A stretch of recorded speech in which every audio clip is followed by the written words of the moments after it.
Hey guys, and welcome back to another video. My name's Amber. I upload beauty and true crime content. If they're the type of videos that you like to watch, then why not hit that subscribe button and come along and join our little family. And if you're already part of the family, then make sure that notification bell switch on just so you're notified of whenever I upload a video. Why not give me a thumbs up and leave me a comment down below. And now we can get right into today's Missing Monday. So today's case is actually about the disappearance of Bethany Decker. So Bethany was born on May 13th of 1989. She was a native of Fredericksburg in Virginia and attended George Mason's University in Fairfax after graduating high school. She majored in global and economic change while working full-time. During her time at university, she actually became pregnant by Emile Decker, an Army National Guardsman, and the two married in 2009. Their son was born 6 months later. Emile was often deployed to Afghanistan with his unit for months at a time. During those times, Bethany often left her son with her parent-in-laws in Columbia, Maryland, while she worked and attended classes, because it was obviously very difficult for her to look after a son while working full-time and attending university. So while working at Centerville Italian restaurant, Bethany met Ronald Roland, a Bolivian immigrant. She began an extramarital affair with him, and by late 2010 there was clear strains in her marriage to Emile. Bethany moved into a separate apartment in Ashburn, Virginia, and the relationship with Ronald soon followed as he moved in with her. With Ronald wasn't all that she thought it was going to be, and he was actually extremely abusive. He was possessive and he was controlling. Several times a day he actually demanded that she would send a picture of herself to him to show who she was with. Her parents began to develop a plan to try and get her out of the relationship, but by the end of the year she was actually pregnant with his child. So in January 2011, Emile, her husband, came back from deployment for a month-long leave. Near the end of that period, he and Bethany went on vacation to Hawaii for a week because they were obviously trying to see if they could get their relationship back on track. They returned on January 28th and spent the night at his parents' home in Maryland. Emile's parents were unaware that the couple were actually having marital difficulties at the time. The next morning, Emile saw her before she went back to her apartment in Ashburn, and Ronald said that he'd saw her later on that afternoon. Since January 29th of 2011, no one else is known to have seen her. During that day, Bethany called her employer to confirm her work schedule for the coming week, the last known contact she had with anyone other than Emile and Roland, which suggests it's unlikely that she'd run away anywhere, because why would you be ringing work to check what your work schedule was going to be for the following week if you weren't going to turn up? Doesn't make any sense. On February 2nd, Emile's leave ended and he had to return to Afghanistan. Friends who came to see him at the airport noted that unlike previous occasions, Bethany wasn't there to see him off, and they attributed her absence to the couples having problems in their marriage. So February came around and Bethany had stopped showing up for classes and she'd stopped attending work, but because she lived a very busy lifestyle, it took a little while for her friends and family to notice that something was wrong and that she was actually missing. Bethany tried her best to keep in contact with her friends and family, but it could be difficult for her. You know, she was trying to balance working full-time as well as attending university. So her family and friends had got used to not hearing from her for several days. It wasn't out of the blue for her not to contact them for days on end. So it was actually several of Bethany's friends that phoned her mother, Kim Nelson, and they said that they received Facebook messages from Bethany, but they just didn't appear to be from her. Her friends thought that something was wrong. Her friends began receiving these strange messages, and they were from her account, but they were in broken English. So by February 19th, not having heard from her daughter herself, Kim asked her parents, who lived nearby in Ashburn, to drive by and see if she was there. So Bethany's Hyundai car was still parked out the front, but it was parked at an unusual angle, and one tyre was flat and it had noticeable dust, like it hadn't been driven in a while. This was not the condition that the car had been in the previous week.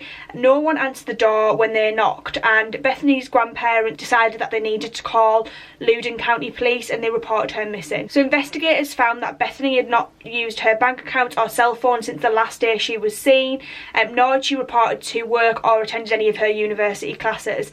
They initially focused on Emile and Roland, which is usual in cases like this. Normally when someone goes missing or someone is murdered, the first person they look at is the partner, just because they tend to be the person that's closest to that person. And it was because it was suggested that either of them might have had reason to hurt her due to them being stuck in this strange love triangle. With the help of the Army's Criminal Investigation Command, they were actually able to reach Emile at his remote post in Afghanistan, and they actually got a chance to talk to him over the phone. They did later have him return to the US, where they spoke with him and he took a polygraph test. Ronald had moved out of the apartment that he was actually living in with Bethany, and he decided that he was going to go back to live with his mother, and this was partially because the lease had actually expired. He told the police that he had just assumed that she had gone back to live with her family when she failed to return, which is a bit suspicious to me. But investigators became more interested when they learned he had a prior criminal record, including one arrest for identity theft and later convictions for public intoxication and destruction of property after a 2006 incident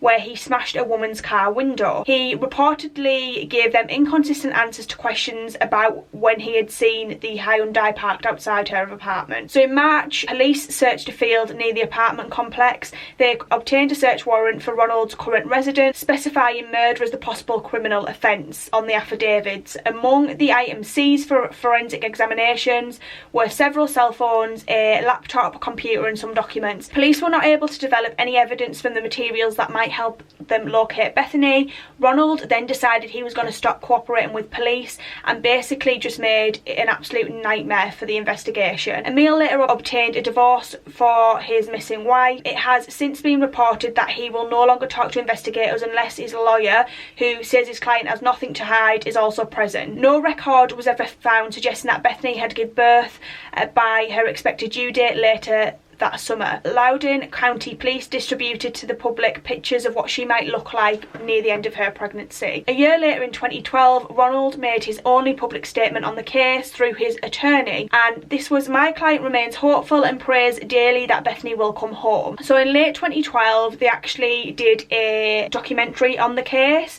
and it was an investigation on Discovery Channel on the series Disappeared. They visit the area to produce a segment on the case. Producers interviewed Bethany's friends and family, newspaper reporters who covered the story, and law enforcement officers, and the episode aired at the end of November. On the 3rd anniversary of Bethany's disappearance, Kim, her mother, actually challenged Ronald to take a polygraph test because she just didn't think he was being truthful in the matter. She said, "I'd like him to join the polygraph test list like the rest of us did. If you have nothing to hide, then you've got nothing to worry about." And in response to this, his attorney came out and said that Ronald had answered all the questions he was asked to during the original investigation. Ronald remained in Northern Virginia for several years after Bethany's disappearance, and in 2014 he began a relationship with another woman called Vicky Willoughby, a woman that he'd met in a Manassas restaurant. She said that she also stated that later in their relationship Ronald had grew very controlling, and that she did attempt to flee the relationship by moving to Pinehurst in North Carolina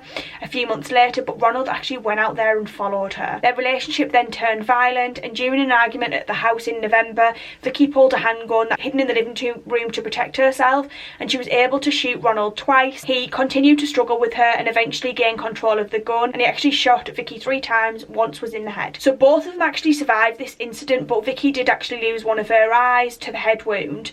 She was not charged since investigators believe that she'd been acting in self-defense. He was actually charged with assault with a deadly weapon, assault on a female, and just charging a firearm in an occupied dwelling. After being released from hospital, he was taken to Moore County Jail and held on bail for $1 million.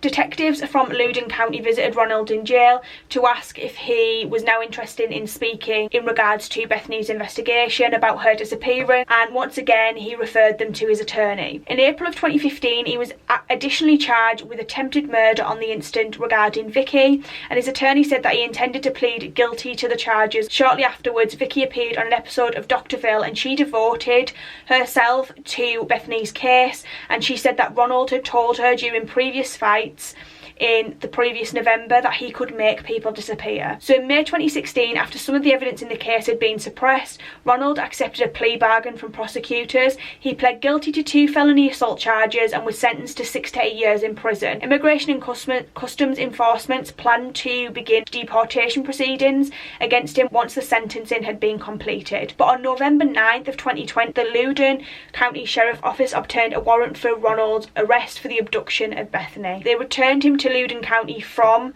North Carolina upon the completion of his sentence there, and as of November 10th 2020, Ronald remains held at the Loudoun County Adult Detention Centre on no bond. Ronald was charged with second-degree murder and abduction over the January 2011 disappearance of his girlfriend Bethany Decker. It's interesting because records obtained from Facebook through a search warrant indicated that Bethany and Ronald's respective Facebook accounts were both accessed from the same IP address beginning on February 16th 2011, and this was around the time that her best friend started receiving messages. So my final thoughts and feelings on this case: unfortunately, I do feel like even though I would still love her to be found, or at least if she has been suspect to foul play, I would love her body to be found for her family's, you know, to be at peace. I think that Ronald was completely and utterly responsible for this. Obviously the police have enough evidence to prove that, as they wouldn't have arrested him and charged him with it. I just think it's such a sad case that, you know, he was that controlling that he felt like he needed to do that to her, and I just hope that Bethany's family get peace. I would love to know your thoughts and feelings on this case. Let me know that down below, and I shall see you in the next one. Thank you so much for watching.